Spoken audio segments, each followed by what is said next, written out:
गीता 18 के श्लोक नंबर 62 में भगवान स्वयं कह रहे हैं कि अर्जुन उस परमेश्वर की शरण में जा जिसकी कृपा से परम शांति व शाश्वत स्थान अर्थात सतलोक को प्राप्त होगा।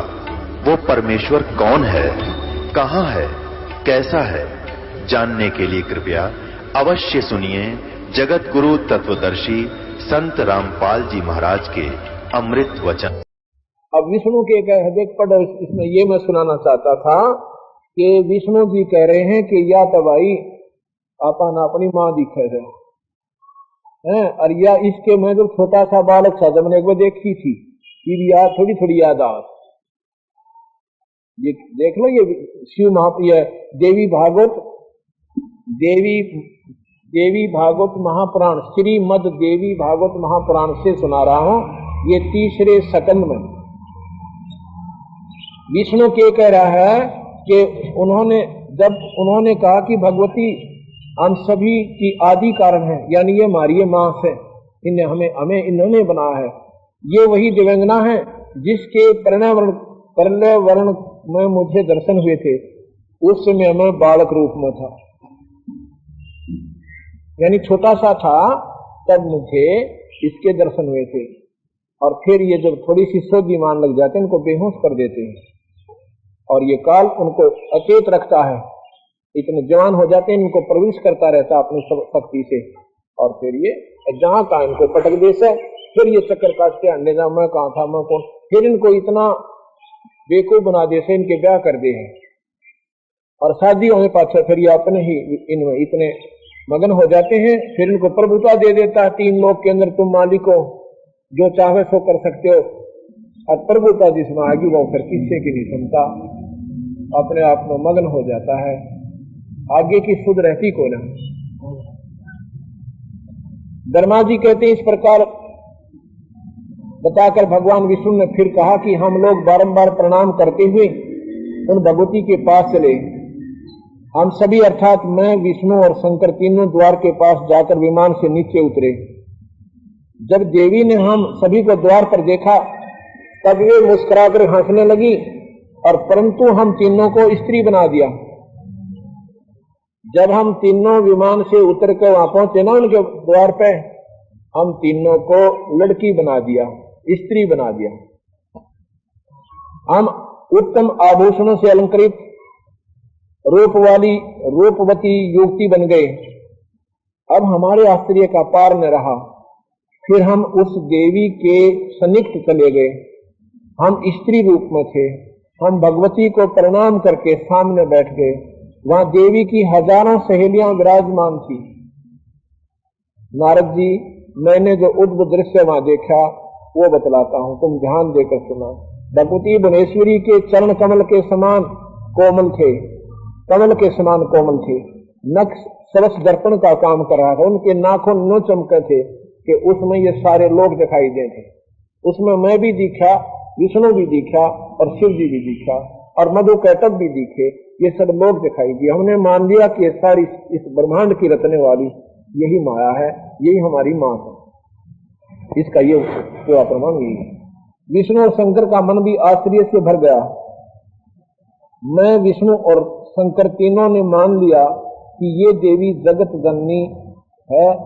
हम उन देवी की झांकी देखते रहे। झांकी माने नजारा। इतने में पूरे 100 वर्ष का समय व्यतीत हो गया। स्त्री वेश में परिणित विष्णु ने समय अनुसार उन भगवती भुवनेश्वरी की स्तुति आरंभ की। भगवान विष्णु बोले, प्रकृति देवी को नमस्कार हो। या प्रकृति शब्द याद रखना, प्रकृति देवी को नमस्कार हो जो कल्याण स्वरूपणी है, मनोरथ पूर्ण करने वाली है। यानी जैसे स्तुति की उनकी भगवान ने, तुम संपूर्ण मनोरथ पूर्ण करने वाली कर देती हो, मैं बारंबार तुम्हारे चरणों में मस्तक रखता हूँ। भगवान शंकर बोले, देवी यदि महाभाग विष्णु तुमसे प्रकट हुए, उनके बाद उत्पन्न होने वाले ब्रह्मा भी आप ही के बालक हुए और मैं भी आपका ही बेटा हुआ। अर्थात ये तीनों देवताओं की माँ जगदम्बिका, ये शेरा वाली प्रकृति देवी स्वयं प्रमाणित हो रही है देवी भागवत में। हे माता, ब्रह्मा विष्णु और महेश का रूप धारण करके तुम्हें संसार की रचना करती हो। ब्रह्मा जी कहते हैं अद्भुत तेजस्वी भगवान शंकर के यों स्तुति करने पर भगवती जगदम्बिका ने खुश होकर के कहा, और ये सुनकर महादेव जी को अपार हर्ष हुआ। भगवती के चरणों में मस्तक झुकाकर वे भी बैठ गए। मैं भी महामाया की जगदम्बिका के चरणों में गिर पड़ा और मैंने उनसे कहा, माता तुम अखिल जगत की सृष्टि करने वाली शुद्ध स्वरूपा हो भवानी, तुम एक हो, अध्याशक्ति हो, संपूर्ण स्वतंत्र। वेदों में तुम्हारा ही तो ज्ञान कराया है। माता तुम्हारे संपर्क से मैं ब्रह्मा सृष्टि करने में और विष्णु पालन करने में और शंकर संहार करने में कुशल है। अर्थात आपके आशीर्वाद से ही हमारा काम बन रहा है, नहीं हमारे पल्ले कुछ नहीं है। ये उन्होंने अपनी शक्ति का अवलोकन, उस महाशक्ति का अवलोकन करके अपने शक्ति का अपना लेवल आप बता रहे हैं कि आप जो परम शक्ति हो, आपके सामने हम कुछ भी नहीं, क्योंकि ये 8 भुजा की है और ये 4-4 भुजा के हैं और इनके पिता 1000 भुजा के हैं। ये 4 हॉर्स पावर के या माता 8 हॉर्स पावर की, न सोच लो, और इनके पिता 1000 हॉर्स पावर के हैं। इतनी यानी शक्ति से संबंधित है ये बातें। फिर क्या कहते हैं, और यदि आज तुमसे अलग हो जाएं तो हम सब की शक्ति कुंठित हो जाए, कि यदि हम आपसे भिन्न हो जाएं तो हमारे पास पल्ले रहना कुछ, हम कुछ नहीं कर सकते। आपकी शक्ति हमारे में संतरित है तो हम अपना कार्य में कुशलता पूर्वक लगे हुए हैं, लग सकते हैं। वेद कहते हैं एकम मेवा द्वितम ब्रह्म है, क्या ये आत्मा स्वरूपा तुम ही हो? ब्रह्मा बोला, वेदों में लिखा है कि एक ब्रह्म है, क्या वो आप ही हो? अकबाई बात सुन, वह स्वरूप अथवा वह कोई दूसरा पुरुष है? मेरे इस संदेह को दूर करने के लिए कृपा करो। किसी महापुरुष के प्रभाव से ही मुझे आपके चरणों की सेवा सुलभ हुई है। तुम स्त्री हो या पुरुष हो, यह रहस्य मुझे विशद रूप से कृपा करके बताने की कृपा करके बतलाओ। तो माया के बोली, ब्रह्मा जी कहते हैं, इस प्रकार मैंने भगवती को जगदम्बिका से विनय पूर्वक पूछा, तब वे मधुर वाणी में मुझसे कहने लगी। देवी ने कहा, मैं और ब्रह्म एक ही हैं, मैं और ब्रह्म एक ही हैं, मुझ में और इन ब्रह्म में कभी किंचित मात्र भी भेद नहीं है। जो वे हैं वो मैं हूं, वही मैं हूं। अब दोष किसी है यहाँ पर, जो वो है वही मैं हूं, जो मैं हूं वही वो है। बुद्धि के भ्रम से भेद प्रतीत हो रहा है। ब्रह्मा जी, इस सारे संसार में मैं ही व्यापक रूप से विराजमान हूँ, संपूर्ण देवताओं में भिन्न भिन्न नामों से व्याख्यित हूँ। मैं शक्ति रूप धारण करके पराक्रम करती हूँ। ये नाना प्रकार के नाम इसमें लिखे हैं कि ये मेरे ही रूप नाम है। देवताओं, अब कार्य सिद्ध करने के लिए विमान पर बैठकर तुम शीघ्र पधारो। कोई कठिन कार्य उपस्थित होने पर जब तुम मुझे समन करोगे तो तब मैं आपके सामने आ जाऊंगी। अब माई क्या कहती है कि जब तुम्हारे काबू से कोई काम आ जाए बाहर तो मुझे याद कर लेना, मैं तुम्हारे पास आकर तुम्हारे कार्य को सुलभ कर दूंगी। अर्थात ये तीनों देवता भी पूर्ण परमात्मा नहीं है, पूर्ण शक्ति युक्त नहीं है। ये देवी भागवत भी प्रमाणित करती है और कबीर साहब भी प्रमाणित करते हैं। देवताओं, मेरा तथा सनातन परमात्मा का ध्यान तुम्हें सदा करते रहना चाहिए। अब ये और बताना चाहूँ था मैं इसमें, अब माई के कहे कि मेरा और सनातन भगवान यानी ब्रह्म का तुम्हें सदा ध्यान रखना चाहिए। होगे तो माता न्यारी निरंजन न्यारा, ये ब्रह्मा विष्णु महेश न्यारे। और जो ब्रह्मा विष्णु महेश रूप में 3 रूपों में ये निरंजन काल वहां रहता है, वो ये इतना गजब जाल काल में इस भोली भारी जीवात्माओं को यहाँ फंसाए रखने के लिए, सतमार्ग तक ना पहुंचने के लिए ये इतना उलझेड़ा उलझाकर डाल रखा है। देवताओं, मेरा तथा सनातन परमात्मा का ध्यान तुम्हें सदा करते रहना चाहिए। हम दोनों का श्रवण करते रहोगे, तुम्हारी कार्य सिद्ध होने में किंचित मात्र भी संदेह नहीं रहेगा। यदि भाई वह माया कहती है, शेरा वाली जगदम्बिका, यदि तुम मेरा ध्यान रखोगे ना और सनातन भगवान पिताजी का, तो तुम्हारे कार्य सिद्ध होने में किंचित मात्र भी कोई संदेह नहीं है, यानी तुम्हारे काम पूर्ण रूप से सर जाएंगे। अब इसी को मैं आपको गीता जी में प्रमाणित करना चाहता हूँ। 14वें अध्याय के श्लोक नंबर 1 से लेकर और 5 तक का वर्णन आपको सुनाता हूँ, इससे और क्लियर हो जाएगा। ये गीता जी मेरे पास रखी है और 2 लेखकों की न्यारी न्यारी टीका है। ये तो है जय दयाल गोविंद का के द्वारा टीका किया हुआ, गीता प्रेस गोरखपुर से प्रकाशित है। और दूसरी है ये भी गीता प्रेस गोरखपुर से प्रकाशित है और श्री राम सुखदास जो कि गीता प्रेस गोरखपुर के जो है संस्थापक भी हैं। बहुत विद्वान पुरुष हैं, बहुत वयोवृद्ध महात्मा हैं, इनके द्वारा टीका किया हुआ है। ऐसे नहीं कि वैसे हमने कई शास्त्रों को पढ़ा, सभी का टीका न्यारा न्यारा देखा, लेकिन सरलार सभी का एक है, इसमें कोई अंतर नहीं है, टीका बिल्कुल ठीक है इनका। इसमें लिखा है अध्याय नंबर 14 के श्लोक नंबर 1 में कहा कि हे अर्जुन, वह श्रेष्ठ अति उत्तम उस परम ज्ञान को फिर कहूंगा जिसको जानकर सब मुनिजन इस संसार से मुक्त होकर परम माने आगे की सिद्धि माने लक्ष्य को प्राप्त हो गए। कैसे? अध्याय नंबर 14 का श्लोक नंबर 1, संपूर्ण ज्ञानों में उत्तम और श्रेष्ठ ज्ञान को मैं फिर कहूंगा जिसको जानकर सब के सब मुनि लोग इस संसार से मुक्त होकर परम सिद्धि को प्राप्त हो गए। अब यहाँ क्या कहना चाहता है कि जिनको ये भेद बेरा पट गया कि यहाँ काल कुकर है और ये तीनों देवता कैसे हैं, वो ब्रह्मा विष्णु महेश की साधना को छोड़ देते हैं। आपने देखा ना कि साधक ब्रह्मा विष्णु महेश की साधना नहीं करते, वो केवल ब्रह्म उपासना करते हैं। उनको ये पता लग जाता है कि ये ब्रह्मा विष्णु महेश भी जन्म मरण में है, ये पार नहीं होंगे, और वो सिद्ध पुरुष पार होने के लिए उस निरंजन की साधना करते हैं, क्योंकि महास्वर्ग है उसका नाम, उसको ब्रह्मलोक भी कहते हैं। वहां जो पहुंच गए उनका कई कल्पों के बाद अंत होता है। मरते वो भी हैं, वो कई कल्पों के बाद मरते हैं, और ये कल्प में कई बार मर लेते हैं। जैसे हम पृथ्वी मंडल पर इस एक ब्रह्मा मरेगा इतने, हम तो असंख्यों बार बिना गिनती बार मर लेंगे, लेकिन वो वहां उनकी स्थिति अच्छी है देवताओं की, उनके जीव वर्ष बहुत लंबे चौड़े हैं। लेकिन उस ब्रह्मलोक की तुलना में ये ब्रह्मा विष्णु महेश मारे कितनी वो मर लेंगे, लेकिन मरेंगे वो ब्रह्मलोक वाले भी एक दिन, अंत में उनका भी आओगा। तो ये क्या कहते हैं कि ये जो मैं जो बताना चाहता हूं, इसका जिसमें ज्ञान हो गया वो यहाँ से ब्रह्मा विष्णु महेश की साधना से भी वंचित हो जाएगा, यानी ऊपर की साधना करेगा।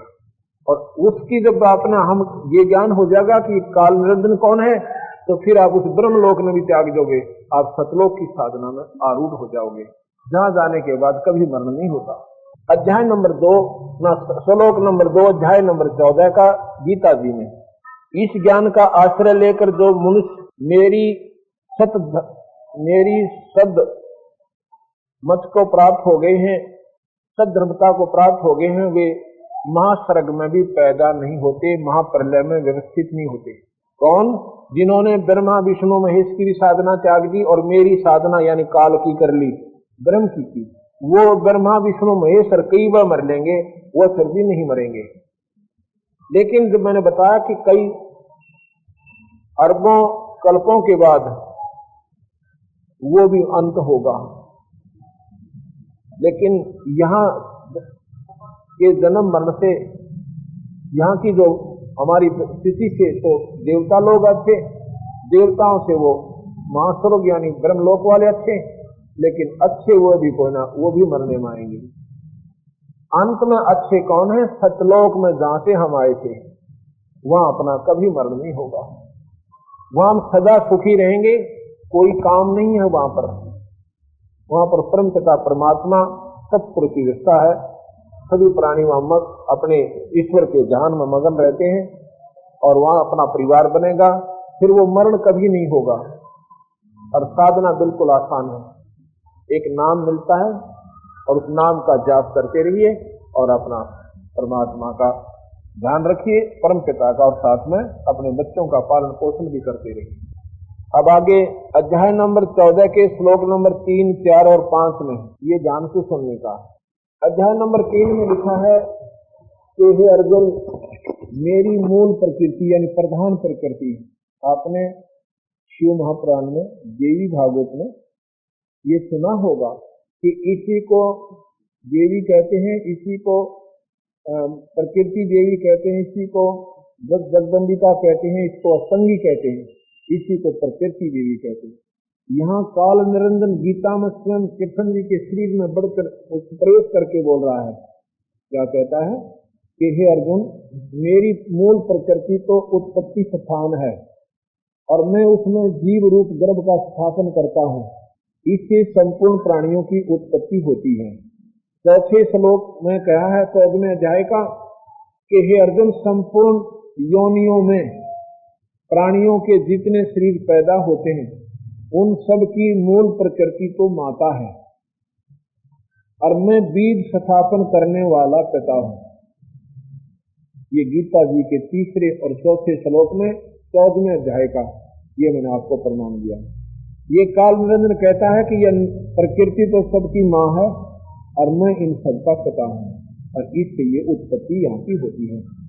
5वें श्लोक में 14वें अध्याय का लिखा है, हे माँ प्रभो ना हे माँ भाव यानी अर्जुन, प्रकृति से उत्पन्न होने वाले, प्रकृति शेरा वाली से पैदा होने वाले कौन? ब्रह्मा विष्णु महेश, सतगुण रजगुण और तम, ये तीनों गुण अविनाशी जीवात्मा को देही में बांधे रहते हैं, इस शरीर में उलझा कर रखते हैं, इनको फंसाए रखते हैं, इनको पार नहीं होने देते।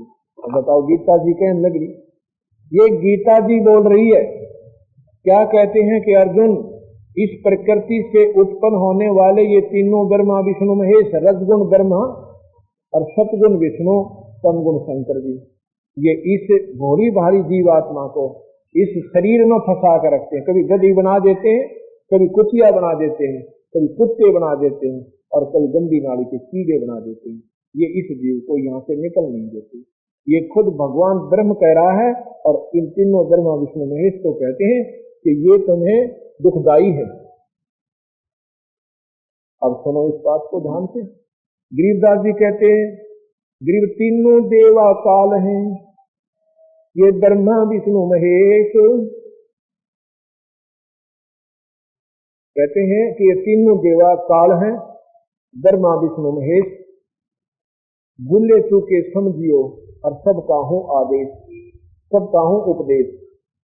को भूल चूक रह रही हो ना किसी का, वो भी समझ लेना, ये सबको उपदेश दे रहा हूँ। तीनों देवा काल हैं, ये ब्रह्मा विष्णु महेश, भूले चूके समझियो सबका हूँ उपदेश। यही कबीर साहब कहते हैं कि तुम इन तीनों देवताओं में इन्हीं में उलझे हुए रहते हो और ये तुमने पार नहीं होने देते। आगे बताते हैं, कहना चाहते थे कि ये ब्रह्मा विष्णु महेश और ये काल निरंजन और माया इन भोली भाली आत्माओं को इस काल के जाल में अटकाए रखते हैं। कहते हैं बंदी छोड़, अंत कोट ब्रह्मा बहे अंत, ब्रह्मा विष्णु महेश्वर माया और धर्मराया कहिए, ब्रह्मा विष्णु महेश्वर माया और धर्मराय, धर्मराय काल निरंजन, ब्रह्मा विष्णु महेश माया और धर्मराया कहिए, इन पांचों मिल पर पंच बनाया बाणी हमरी लइए। अब क्या कहते हैं कि इन पांचों ने मिलकर ये परपंच बना रखा है। जिस किसने? ब्रह्मा विष्णु महेश ने, शेरा वाली ने, प्रकृति देवी ने और काल निरंजन ने, इन सब ने ये परपंच बना रखा है। वाणी हमारी लहिए, हम जो विचार व्यक्त कर रहे हैं इनको ध्यान पूर्वक समझ लेना, सुन लेना कि हम क्या कहना चाहते हैं। इन पांचों मिल जीव अटकाए, जुगन जुगन हम आन छुटाए, इन पांचों मिल जीव अटकाए, युगन युगन हम आन छुटाए, बंदी छोड़ हमारा नामम, अगर अमर है अस्थिर थामम। हमारा बंदी छोड़ नाम है, कबीर साहब कहते हैं। बंदी छोड़ कौन है? जो काल की बंधन से छुड़वा दे और सतलोक ले जावे। अमर करो सतलोक पठाऊं, ताते बंदी छोड़ कहाऊं। बंदी छोड़ की परिभाषा एक ही दोहे में बता दी। अमर करो इस काल के जाल पे सतुआ के। यहाँ अमर कोई नहीं है, ये स्वयं काल निरंजन अमर नहीं है, ब्रह्मा विष्णु महेश अमर नहीं है। अमर करो सतलोक पठाऊं, यानी उस लोक में ले जाऊं जहां आपका कभी मरण नहीं होगा। ताते बंदी छोड़ कहाऊं, इस काल के बंद से छुड़वा कर आपको सतलोक ले जाता हूं, इसलिए मैं बंदी छोड़ कहलाता हूं। बंदी छोड़ हमारा नामम, अगर अमर है अस्थिर थमम। अगर अमर अस्थिर, अगर जो कभी ना जले खत्म ना होए, अमर जो कभी नष्ट ना होए, अस्थिर सथिर माने पूरा सफाई कभी दगमग ना होए, वो सतलोक हमारा थाम माने स्थान है। अगर अमर है अस्थिर थामन, तो ध्यानपूर्वक सुनोगे जब बात बनेगी कि कबीर साहब ने सच्चाई का पूर्ण रूप से वर्णन किया है। और हम इनको, क्योंकि कबीर साहब को प्रथम तो हम कोई विद्वान पुरुष ही नहीं मानते थे हैं, और फिर इनको केवल एक संत की संज्ञा देकर हमने अपनी कलम तोड़ रखी थी। ये जो भगत थे, ये कवि थे, ये तो बस ऐसे ही गाने गुने गाते थे, लेकिन ये परमात्मा थे, ये अनंत कोटि ब्रह्मांड के मालिक थे। इनकी महिमा से परिचित नहीं हो पाने के कारण हम अपने आप में ही अपनी नादानी के कारण ब्रह्मा विष्णु महेश को तो हमने भगवान मान लिया, और परमात्मा को परमात्मा की संज्ञा में नहीं ले पाने के कारण हम फिर भरेंगे और फिर बचेंगे। और जिसका भयंकर परिणाम ये निकला कि हमने अपने लाल को भूलकर और कौड़ियों की जो है जोड़ी बर्बादी थी। तो क्या कहते हैं बंदी छोड़ माया आज निरंजन बाई, अपने जाए आप खाई। ये आदि निरंजन, ये काल, ये माया है, इसने ही ये सारा जाल फैला रखा है। माया आज निरंजन बाई, अपने जाए आप खाई। ब्रह्मा विष्णु महेश्वर केला, ओहम सोम का है खेला।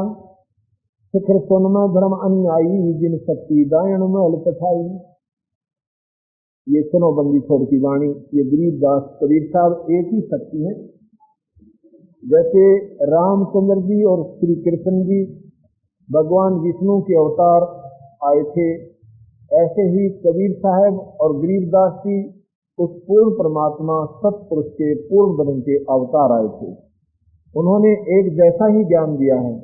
गरीबदास जी महाराज की वाणी बताती है, शिखर सुन में धर्म अन्यायी, जिन शक्ति दायण महल पठाई। शिखर सुन में, शिखर माने चोटी में, यानी बिल्कुल आखिर में, किसमें, ब्रह्मांड के अंतिम लोक में ये काल निरंजन रहता है। उसने इस अपनी पत्नी शक्ति दायन बताई इसको यहाँ पर, क्योंकि ये मजबूर है बेचारी, इसकी ड्यूटी ऐसी दे रखी है। ब्रह्मा विष्णु महेश के माध्यम से ये सारा काम करवा रही है। ब्रह्मा शरीर बनाता है, विष्णु पालता, सिर भी मार देता है, और इनके पिता निरंजन 1 लाख जीवों को रोज खाते हैं। 1 लाख जीवों का रोज आहार करते हैं वो। यहाँ आप देखते हो कोई एक्सीडेंट में, जैसे गुजरात के अंदर के जुल्म हो गया, वो बहन और भाई अपने बच्चों को छाती से लगाए हुए अपने आनंद मंगन से बैठे हुए थे। 1 मिनट के बाद अनरस हो गया, हजारों बच्चों की जान गई, उनके परिवार गए, उनकी ज्यादा संपत्ति की जिन पर वो आश्रित हुए बैठे थे। ये काल ऐसे झटके देता है। अब पीछे दिया था इसमें उड़ीसा के अंदर हजारों बहन भाई वहां समाप्त हो गई। कभी दूसरे देशों में, कभी किसी कारण से, एक्सीडेंट से, नेचुरल डेथ से, बीमारी से 1 लाख जीवों की, मनुष्य शरीरधारियों की अपनी पूरा कोटा एक शाम को कर लेता है। और इनको फिर इन निरंजन के लोक में तपस्शिला है। शिला माने पत्थर, अपने आप गर्म रहती है वो, और उसके ऊपर भून कर उसमें से वासना निकाल कर उन जीवों के जो उनसे मल निकलता है उसको ये खाता है। जीव मरता नहीं, कई भाई भ्रम डाल में पड़ जाते हैं कि जीव तो अमर है, फिर ये शरीर यहाँ रह जाता है, खाता क्या है? ये शरीर खोखा है, ये सफल शरीर है, मिट्टी से बना हुआ 5 तत्वों से। इसके अंदर सूक्ष्म शरीर और है, एक कारण शरीर और है, उस कारण शरीर के अंदर महाकारण कवल्य, उससे वो जीव आत्मा है। इसके ऊपर इतने आवरण चढ़ा रखे, ये ऊपर खोखा चढ़ा हुआ, जैसे बादाम की गिरी जो न्यारी होती है, ऊपर कवर न्यारा होता है, उस कवर से वो गिरी बनती है। इस कवर से ये खट्टे मीठे शराब, सुल्फा, बीड़ी, तमाकू, गंदे व्यसन, गंदी नजरें, गंदे गाने, ये जितने भी आनंद लेता है ये मन, ये सारा इस शरीर के अंदर समावेश कर जाता है। इस सूक्ष्म शरीर के माध्यम से, इस शरीर के माध्यम से, स्थूल शरीर के माध्यम से सूक्ष्म शरीर में समावेश कर जाता है। सूक्ष्म शरीर के ऊपर का उसका लेपन बन जाता है, और वो लेपन इतने गर्म करने से उतरता है कि ये जीव जब मूर्छित हो जाता है, सूक्ष्म शरीर में ये मूर्छित बड़ी मुश्किल से होता है। जब उस तपक शिला पे 1 लाख जीवों को डाल देता है सूक्ष्म शरीर में, और फिर ये तड़प कर गर्म होकर उसमें से जो 80-90 वर्ष जो हम जितने भी व्यसन, नमकीन, चटपटे, मीठे, खट्टे खाते हैं, बीड़ी, शराब, मांस, तमाकू जो भी प्रयोग करते हैं, उनका एक तत्व उसके ऊपर जमा होता है, फिर वो धीरे धीरे छोड़ देते हैं। 1 लाख में से 2 फिर और सूक्ष्म शरीर का और ज्यादा आनंदित होता है। जैसे पहले गन्ने का रस होता है, वो भी मीठा होता है, फिर उससे क्या बनती है? बूरा बनती है, यानी शुगर बनती है। शुगर उससे भी बढ़िया मीठी होती है। शुगर से फिर आगे कंद बनाया जाता है, वो उससे भी अच्छा मीठा बन जाता है। ऐसे ही और सूक्ष्म हो जाता है तो और आनंदित होता है। तो उस 1 लाख जीवों को ये काल निरंजन बोल के खाता है। और यहाँ पर हम अपना बेटा और बेटी समझते हैं, अपने बहन और भाई समझते हैं, और टक्कर मार मार करो कि हमारा भाई मर गया, हमारी बहन मर गई, और बाकी सबर कर लेते। तो कबीर साहब कहते हैं, ना जानो अब ये सोचो तो कभी ये ऐसा क्यों हो रहा है? जिसको भगवान कहे वही खा रहा है। गीता में स्वयं कह रहा है कि मैं सबको खाऊंगा, एक में ना छोड़ दूं, और उसकी तुम पूजा करो, तो कैसे बचेगा आपको? उस भगवान की पूजा करो जो काल से बाहर है, और भगवान कभी मारता नहीं, भगवान कभी नहीं मारेगा। जो मारता वो भगवान नहीं, तो निर्दयी है जो कुत्ते और कुतिया बनावे और थोड़ी बनाकर गोबर खिलावे, उसको तुम भगवान मान रहे हो? फिर कहते तो अपने कर्म है। कर्म किसके लिए थी? अब मैं मर जाऊं, किसके लिए कर्म कर रहा था? ये करवाए जा रहे थे बाई फोर्स। तो भाई ये सब काल निरंजन बचा रहा है। कबीर साहब की शरण में आने के बाद ये निष्क्रिय हो जाता है, ये फिर असर नहीं करता उस धन के ऊपर, इसके ऊपर कोई असर नहीं रहता उसका। इसमें इसके लिखे हुए गंदे लेखों को भी कबीर साहब काट देता है, इनके गंदे कर्मों को काट देता है। ऊपर फोड़न हो जाओ तुम लोगों के, कैसे कह रहे हैं भगवान को? और भगवान कहने लग रहा आपका गीता में कि तीनों गुण जीवन उड़ाए रखते हैं, तीनों गुण ब्रह्मा विष्णु महेश। ना पढ़कर देखो दोबारा उस गीता जी को। खोखापुर में जीव बुलाए, सपना विश्व बैकुंठ बनाए। ये खोखापुर है, खोखा माने ऊपर तो बढ़िया दिखा, अंदर कुछ नहीं पावे। कवर, ये कवर कितना बढ़िया देख, ऊपर से इतनी पालिश कर रखी, क्या सुंदर बना रखा। अंदर इसमें क्या डंगा ठोक रखा? हार्ड मांस, इसमें फिर थूक, गष्टा, ढीड, मूत्र, आंतों के लोथड़े गिर रखे। कोई कुत्ता आपने देखा हो ना एक्सीडेंट में, उसका कटा हुआ शरीर, उसकी तरफ देखा नहीं जाता अपने से। और इस नाम लिए करने लग रहे सारे रंगे ने, ऊपर के सुथरा खोखा बना रखा। ये खोखा है, ऊपर तो बढ़िया दिखा, भीतर कुछ हो जाए। खोखापुर में जीव बुलाए, सपना विस्त बैकुंठ बनाए। ये विस्त जिसने स्वर्ग पे ये स्वप्न बना रखा है, यहाँ भलो रखे, फिर इस स्वर्ग में थोड़े दिन वहां राजी रखे, फिर नरक में ठोक दे, फिर 84 लाख के कोल्लू में पड़े पातशाह वापस धक्के खाएगा। मनुष्य शरीर में जब ये जीव आता है, जब इस काल निरंजन का आग लग जाती है, कहीं इसको भक्ति ना मिल जाए, परमात्मा एक मानते हो? परमात्मा एक मानते हो कि भगवान एक है? उसका शास्त्र एक चाहिए था, उसकी वे ऑफ वर्शिप भी एक ही चाहिए थी। ये इतने उड़जेड़े किसने कर दिए? इस काल भगवान निरंजन ने, इस ब्रह्म ने, कि कोई सत मार्ग पर ना लग जा, कोई भक्ति ना कर ले। ऋषिजन भक्ति करते थे, जैसे विश्वामित्र भक्ति कर रहा था, एक उर्वशी भेज दी, वो वहां पहुंच गई, उसके साथ शादी कर ली, एक लड़की होगी जब छोड़कर भागी, अब फिर मारा माथे माथो ऋषि, उसकी वह तपस्या की, जब तपस्या कर रहा था करने क्यों ना दिया उसको? क्यों पंगे पाए उस बेचारे की जान को? क्योंकि ये भक्ति करने ना दे, और करे तो गलत कर लो। मंदिर में चले जाओ, तीर्थों पर चक्कर काटने जाओ, जो गीता में लिख रखा है ऐसे मत करो, गीता जी में लिख रखा है ऐसे मत करो, और कर लो, श्राद्ध निकाल लो, और गीता जी में मना कर रखा पितर मत पूजो, देवी देवताओं की पूजा मत करो, भूतों की पूजा मत करो, और ये सब के सब कर रहे हो, और गीता जी ने सिर पर रखकर घूमते हैं। गीता जैसा ज्ञान नहीं, और मानना कभी नहीं, करना का उल्टी साधना है, क्योंकि ये काल हर इंसान के अंदर विद्यमान है, ये मन रूप में ये निरंजन विद्यमान है, ये जीव को भ्रमित रखता है। खोखापुर में जीव भुलाए, स्वप्न विश्व कुंठ बनाए, ये अरहट का कुआ लोई, यागल गंजा है सब कोई।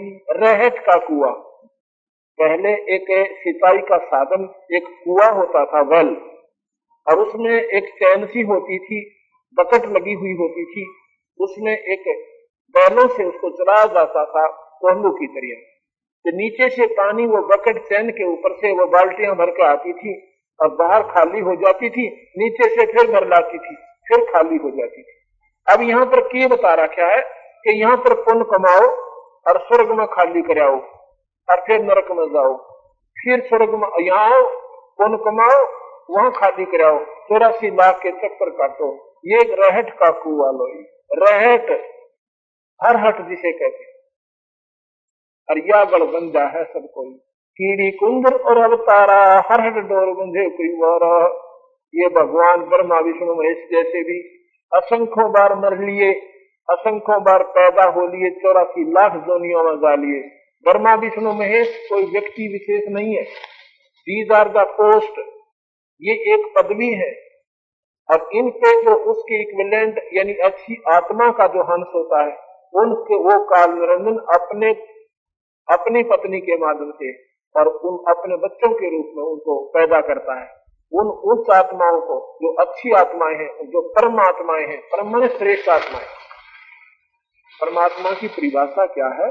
परम माने श्रेष्ठ, आत्मा माने आत्मा, उच्ची आत्माएं। ब्रह्मा विष्णु महेश इस 3 लोक में सबसे उत्तम आत्माएं हैं, इसलिए इनको इस पोस्ट पर नियुक्त किया। जब ये अपनी पूरी अवधि पूरी कर लेंगे, ये 84 लाख दुनिया में आत्मा जाएंगी, क्योंकि अब ये भक्ति नहीं कर रहे, अब तो मौज मार रहे हैं, क्योंकि आज से ब्याह हो रहे, और इनकी प्रभुता पूरी से, देवी देवता जोड़े खड़े रहे, अच्छी उर्वशी नाचे इनके स्वर्गा में। ये भक्ति नहीं करते, और करते हैं तो कालता है कि एक बार 84 के चक्कर में जाएंगे, और फिर ये आओगे उबर कर, फिर इनका नंबर कहीं आएगा, तो दूसरी बात है। ऐसे ही फिर जो उच्च आत्मा है उनका नंबर आ जाएगा। ये पोस्ट है, ब्रह्मा विष्णु महेश, ये शंकर, ये पोस्ट है अपनी जगह। कोई मिनिस्टर बन जा, कोई डिफेंस मिनिस्टर बन जा, ऐसे।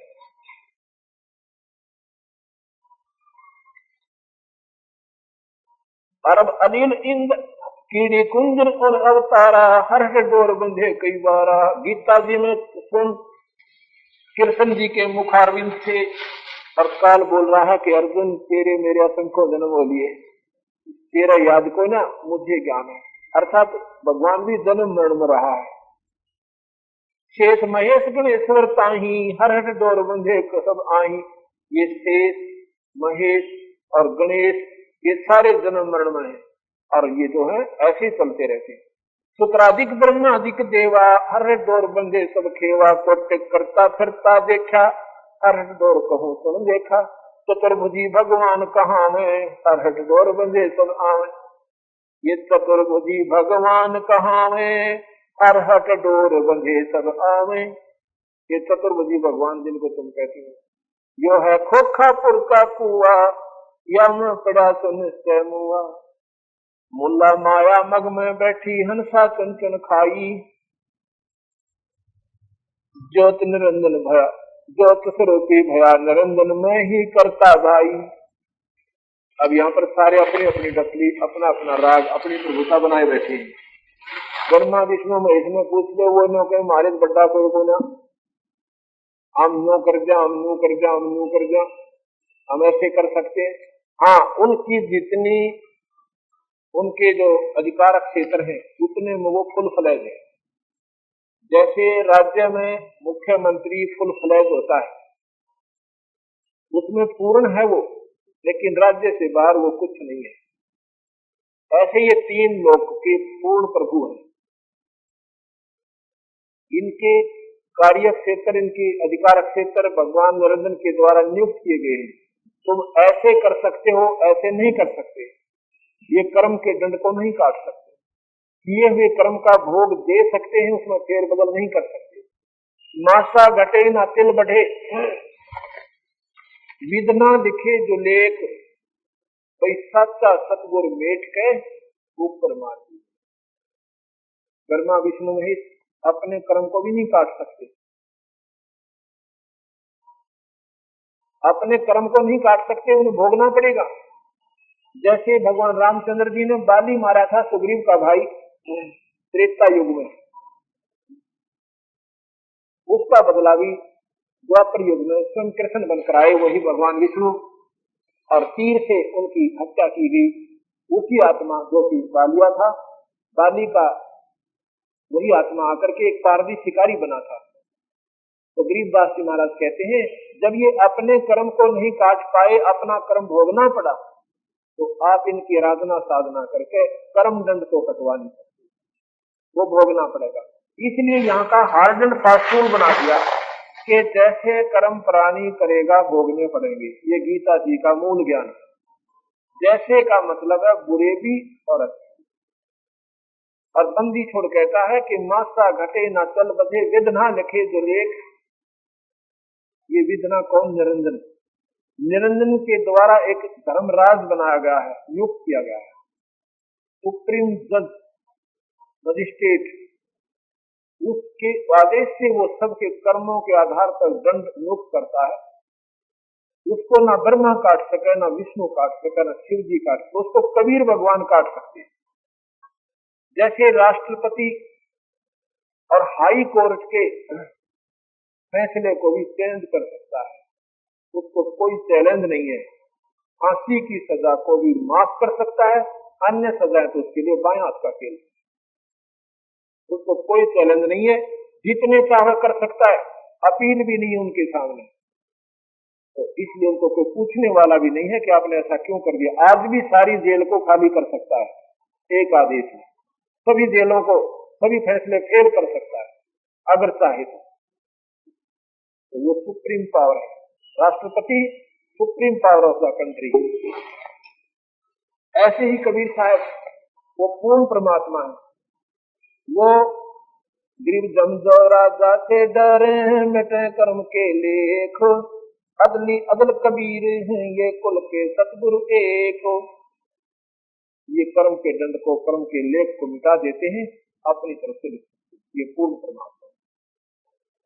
ब्रह्मा विष्णु महेश्वर माया और ब्रह्मराया कहिए, इनका कमल पर पंच बनाया वाणी हमारी लिए। पीर पैगंबर कुतुब ओलिया सर नर मुनि जन ज्ञानी, एता को तो ना पाया जम को बंधे पुरानी। ध्यान से सुनना कबीर भगवान की वाणी, गरीबदास की। पीर पैगंबर कुतुब ओलिया ये है तो साधक ही, पर अपनी भाषा भिन्नता के कारण पीर कुतुब पैगंबर, पैगंबर कहते हैं अवतार। ये ईसाई लोग, मुसलमान भाई उनको पैगंबर कहते हैं, हम अवतार कहते हैं। पीर यानी गुरु। पीर कौन से गुरु? जो केवल निरंजन तक की जानकारी जानते हैं। पीर पैगंबर कुतुब ओलिया सुरनर मुनिजन ज्ञानी, एकता को तो बुरा नहीं पाया, ये जम का बंधे प्राणी। जम माने काल। एकता को तो रा नहीं पाया, ये काल का बंधे प्राणी। आपने सुना था, कल बता रहे थे कि 11वें अध्याय के 32वें श्लोक में अर्जुन देख रहा है कि भगवान आप तो देवतान दिखा रहे हो और आपका के गुणगान करें, ये सुनने की बात है। उस निरंजन की तो साधना कर रहे काल भगवान की, और वही उनको खा रहा है, फिर उनकी माफी भी कोई नहीं, माफी भी नहीं है। ये ताको तो राना पाया जम कर बंधे प्राणी। ये जीवात्माएं बेशक वो देवता बन रहे थे, लेकिन उस काल की साधना करके और काल के ही कुत्ते से उसी के उसमें जाल में फंसे हुए। धर्मराय की धूमा धामी जम पर जंग चलाऊं, जरा को तो जानने दूंगा बांध अदल घर लाऊं। काल अकाल तो हूँ को मोचू महाकाल शर्मुंडो, मैं तो पट हजूरी हुक्मी चोर खोज को ढूंढो।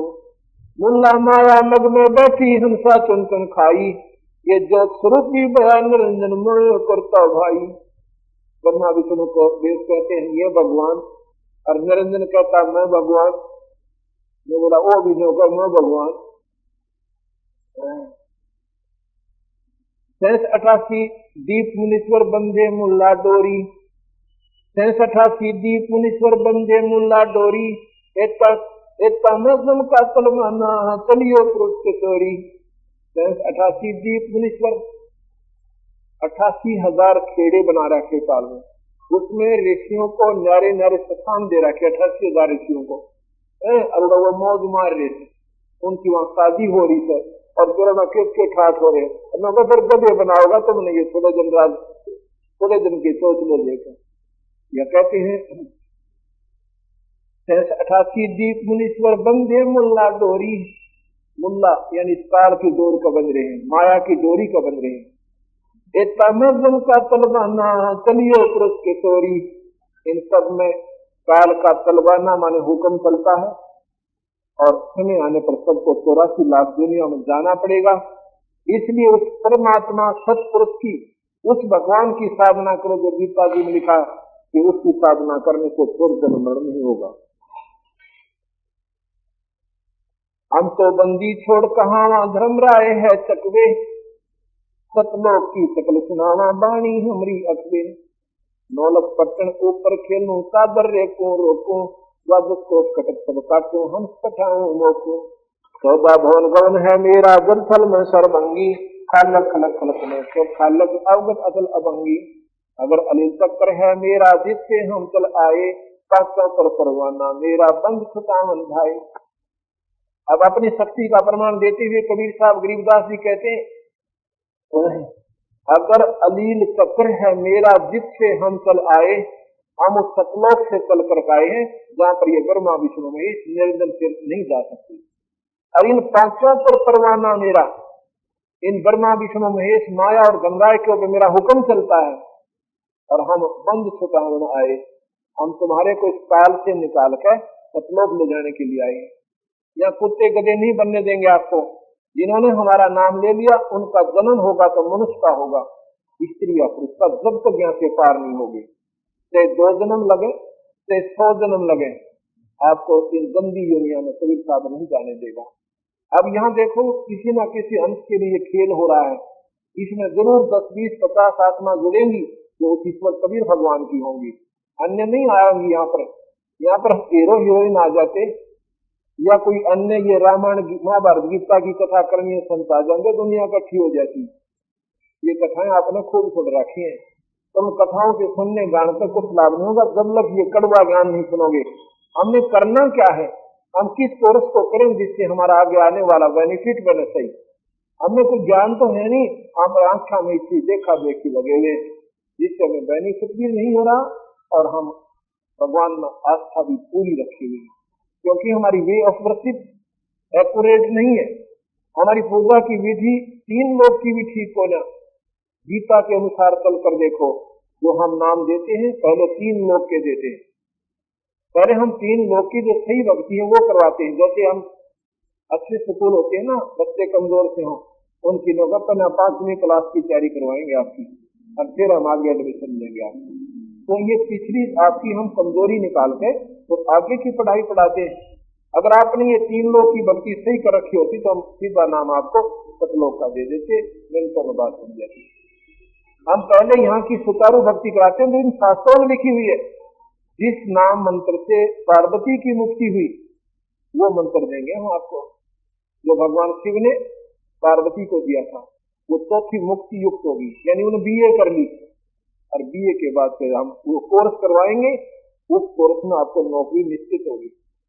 हमारा जो मार्ग है इसमें मुक्ति निश्चित है, इसमें मुक्ति पक्की है, इसमें 2 राय नहीं है। जैसे कि स्कूल बताए, मिलिट्री स्कूल है कि उनमें जिस जो बच्चा अपने पूरी पढ़ाई करता हुआ निकल गया उसको नौकरी पक्का है। तो हमारी इस भक्ति में कबीर साहब में मुक्ति निश्चित है, अगर हमारी मर्यादा में चलकर और ये करते रहे। एक समय की बात है, अगर अली चक्र है मेरा जिससे हम चल आए, कांचों पर परवाना मेरा बंश दामन भाई, जहाँ ओंकार निरंजन नाही, ब्रह्मा विष्णु वेद न जाही, जहाँ करता नहीं जान भगवाना, काया माया नहीं पंड प्राणा, 5 सत्य न गुण नाही, जौराकार दीप ना जाही, अमर करो सतलोक पठाऊं, ताते बंदी छोड़ पाऊं। अब क्या कहते हैं बंदी छोड़, कि हम जहाँ पर हम ले जाएंगे वहां पर कोई न्यारी स्थिति नहीं है, वहां पर सभी हंस एक लेवल के होंगे, उनमें ऊंच नीच नहीं। ऊंच नीच जहाँ पर वहां राग द्वेष है, वहां पर मान बढ़ाई है, वहां पर एक स्थिति में होंगे आप सब, वहां पर कोई मान बढ़ाई नहीं होगी। अब मैं एक को तो उठाकर यहाँ बैठा दूं कुर्सी पर और बाकी नीचे बैठे, तो आप में जेलियसी पैदा होगी कि ये भाई न्यारा क्यों बैठा दिया। एक लेवल पर बैठे हो, एक ही लाइन में खाना खा रहे हो, तो आप बिल्कुल शांत रहोगे। अशांति नहीं हो सकती, या तो राजा आवे चाहे गवर्नर आ जाओ, उसने यही बैठना होगा अगर सत्संग सुनना हो तो फिर द्वेष नहीं बनता। ऐसे हम सतलोक में जाएंगे, वहां एक लेवल में होंगे, ऊंच नीच नहीं है।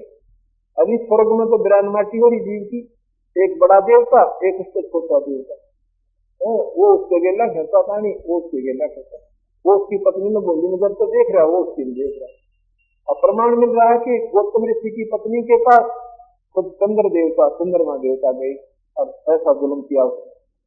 जब वहां पर भी ऐसे जुल्म हो रहे हैं तो यहाँ कौन से ये काहे के सुख आप ले रहे हो, जैसी व्यक्ति आपकी है ऐसी उनकी है, तो उसमें कोई अंतर नहीं हुआ। उनकी भक्ति सुचारू नहीं बनी, मान बढ़ाई वो साधना कर गए और वहां पर उन्हीं जुल्मों के अंदर उन्हीं विकारों में ग्रस्त हैं और फिर 16 लाख को भोगते रहे।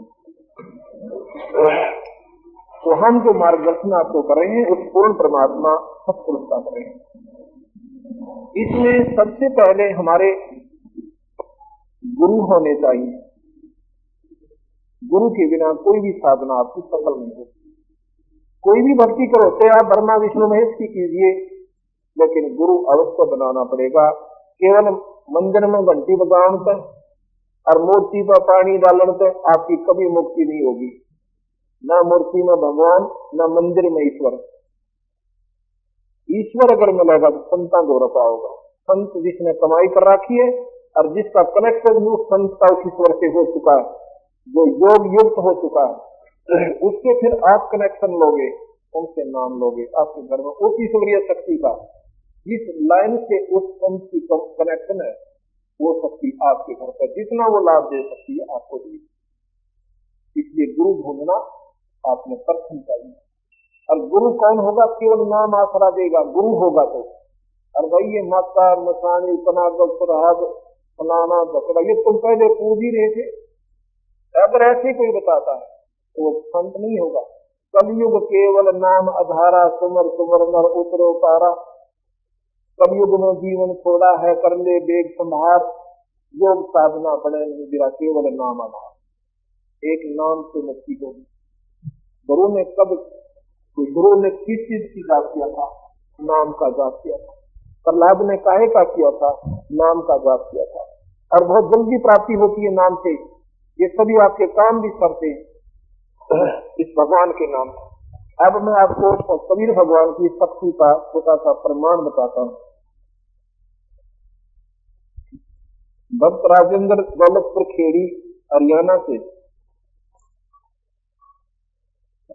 इनकी लड़की जो है, राजेंद्र है क्या आ जाए एक बार, इनकी लड़की ये कुमारी मंजू, इसको 11 वर्ष से तकलीफ थी, ये बीमार रहती थी।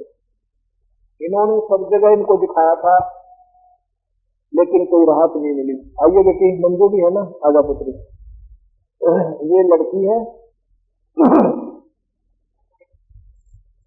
इसको 11 वर्ष से मिर्गी की तरह दौरे बन जाते थे और साइकिल पर स्कूल में जाती थी तो ऐसे साइकिल पर जाम हो जाती थी और नीचे गिर जाती थी, घंटों में होश में आती थी। इस कहानी को इनके पिता ने और सभी घर वालों ने नाना जहां भी किसी ने संत बताए वहां ले गए और साथ में डॉक्टरों का इलाज करवाया पर कोई राहत नहीं मिली। इन्होंने कबीर भगवान का उपदेश लिया, नाम लिया, उस नाम में ये फ्री में शक्ति होती है, इन दुखों को प्रथम निवारण करते हैं। और फिर वो ये आस्था बन गई इस परिवार की, इस दुख के निवारण होने पर अरे भक्ति होगी, ये असली रोग कटेगा जो जन्म मरण की बीमारी। ये आप देखिएगा, लीजिए भाई इनका फोटो लीजिए। ये भक्त राजेंद्र सिंह श्री आपका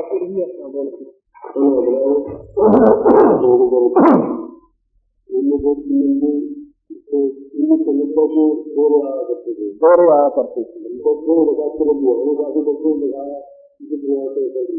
इसको बाद बोल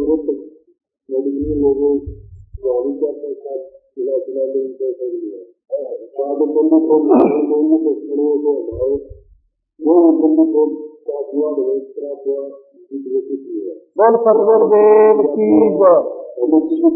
की जय, बोल सतगुरुदेव की। ये हमारे कबीर भगवान की शक्ति है भाई। वहाँ डॉक्टर फेल, वहाँ पर सारी दवाई फेल, वो कर्म का दंड होता है। जब कर्म की मार होती है ना दवाई काम करती है, वो निष्क्रिय हो जाती है, रिएक्शन करना शुरू कर देती है। यहाँ पर परमात्मा का काम शुरू होता है, उस ईश्वर की शक्ति का काम शुरू होता है। उस परमात्मा ने, कबीर भगवान ने ये सुख मुफ्त में दिया इस परिवार को। अब इस परिवार का इतना दृढ़ निश्चय होगा उस कबीर भगवान को, अब ये भक्ति कर रहे हैं, सामने आरती करे हैं, उनमें मंत्र करके अपना काम भी करे, इनका बेड़ा पार होगा, सतलोक चले जाएंगे। और सतगुरुदेव सत साहिब। जैसा कि सुबह के सत्संग में आपने सुना कि पूर्ण परमात्मा अनंत कोटि ब्रह्मांड के भगवान सत्पुरुष हैं और 3 लोक के ईश्वर हैं, 3 लोक के मालिक हैं, ब्रह्मा विष्णु महेश। वो 3 लोक कौन कौन से हैं? ये पृथ्वी मंडल, पृथ्वी लोक, इसे मृतलोक भी कहते हैं, स्वर्गलोक और साथ में पाताल लोक। केवल इन 3 लोकों के अधीश्वर हैं ये ब्रह्मा विष्णु महेश। इन 3 लोकों के अंदर जितने भी प्राणी हैं उनमें ये परम है, श्रेष्ठ है, परमात्मा है। परमात्मा का क्या मतलब होता है, इसका क्या तात्पर्य होता है? परम माने श्रेष्ठ, उत्तम आत्मा। 3 लोक के अंदर सबसे उत्तम आत्माएं ये 3 आत्मा है, परमात्माएं। इसलिए इनको इतना जिम्मेवारी का काम इनके पिता काल भगवान ने दे रखा है। ब्रह्मा विष्णु महेश के पिता हैं काल भगवान, ज्योति निरंजन, और शुद्ध भाषा में उसे ब्रह्म कहते हैं। काल निरंजन 1 लाख जीव प्रतिदिन खाता है उसको श्राप लगा हुआ है। उसके लिए उसने अपने तीनों बेटों को, तीनों पुत्रों को 3 ड्यूटी दे रखी है। ब्रह्मा शरीर बनाता है, विष्णु पालता है, शिव जी संहार कर देता है। 1 लाख जीव रोज मार के समाप्त करके मनुष्य शरीरधारी, और ये शंकर भगवान अपने पिता काल निरंजन के पास भेज देते हैं। यहां पर ये नादान आत्माएं अपने अज्ञानता के कारण कभी साहब बता रहे हैं कि पूर्ण परमात्मा का ज्ञान न होने से इन्हीं भगवानों पर आश्रित होकर और जन्मते और मरते रहते हैं। यहां से छुटकारा नहीं होता। आज हमारे बच्चे हैं, उनमें हमारा विशेष अटूट प्रेम है, और हर व्यक्ति का अपने बच्चों में, अपनी पत्नी में, अपने पति में, माता और पिता में, रिश्तेदारियों में, बहन बेटियों में एक विशेष लगाव होता है। इतना लगाव होता है कि उनके बिना अगर लड़का या लड़की स्कूल से 1 घंटा लेट हो जाते हैं तो हमारे तालाबेली लग जाती है, बेचैनी हो जाती है। प्रिंसिपल के पास टेलीफोन पर टेलीफोन करते हैं कि हमारे बच्चे घर नहीं पहुंचे, कारण क्या है।